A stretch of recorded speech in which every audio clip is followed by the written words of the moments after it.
Did you know that millions of people are making critical decisions based on information from ChatGPT without realizing it could be completely wrong?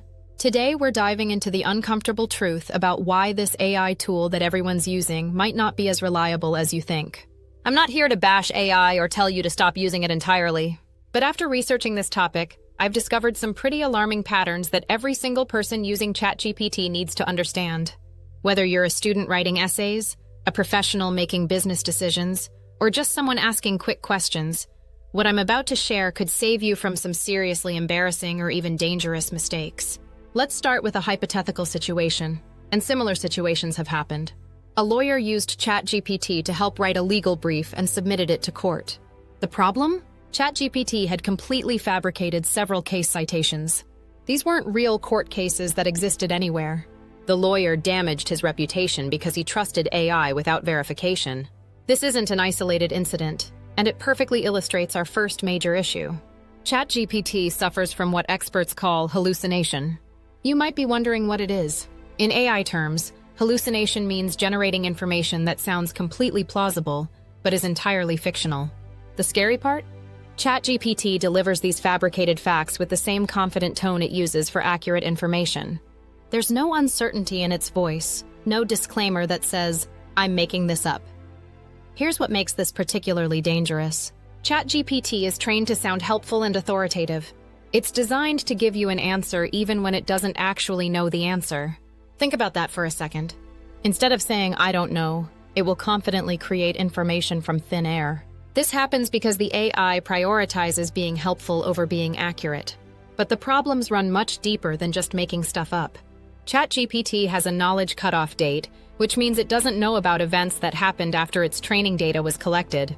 Imagine asking it about recent political developments, current stock prices, or breaking news events. It might give you outdated information, or worse, fill in the gaps with plausible-sounding but incorrect details. The training data itself presents another massive issue. ChatGPT learned from billions of web pages, books, and articles. But here's the thing about the internet. It's filled with misinformation, biased content, and completely false information.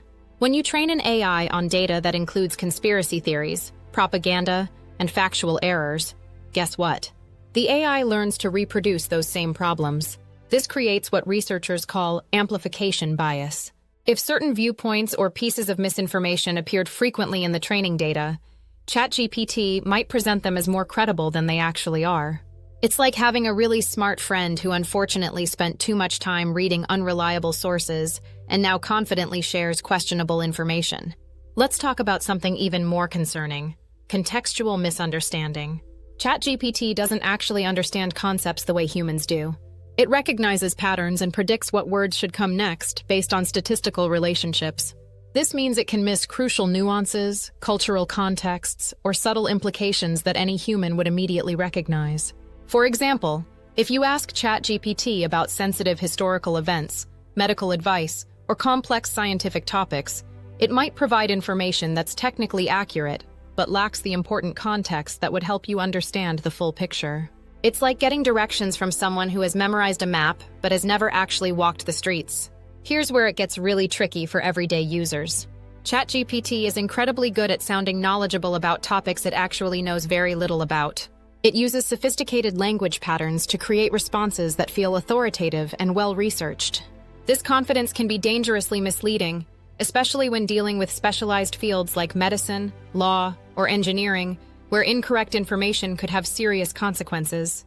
The personalization problem adds another layer of concern. ChatGPT doesn't really know you, your background, or your specific situation. When you ask for advice or recommendations, it provides generic responses that might be completely inappropriate for your circumstances. It's like asking a stranger for medical advice. They might sound helpful, but they're missing critical information needed to give you reliable guidance. Then there's the issue of consistency. Ask ChatGPT the same question multiple times, and you might get different answers. This isn't necessarily because it's learning or updating its knowledge. It's because of how the AI generates responses. There's a randomness factor built into the system that means identical inputs don't always produce identical outputs. Perhaps most importantly, ChatGPT lacks the ability to truly verify its own claims. It can't fact-check itself against reliable sources or recognize when it's contradicting established knowledge. It operates in a closed loop, drawing from its training data without the ability to access real-time, verified information. So what does this mean for you as a user? It doesn't mean you should completely avoid ChatGPT, but it does mean you need to approach it with healthy skepticism. Think of it as a starting point for research, not the final word on any topic. Always verify important information through reliable sources, especially when the stakes are high. The key is understanding what ChatGPT actually is: a sophisticated text generator that's really good at predicting what words should come next, not an infallible source of truth. Once you understand its limitations, you can use it more effectively while protecting yourself from its potential issues.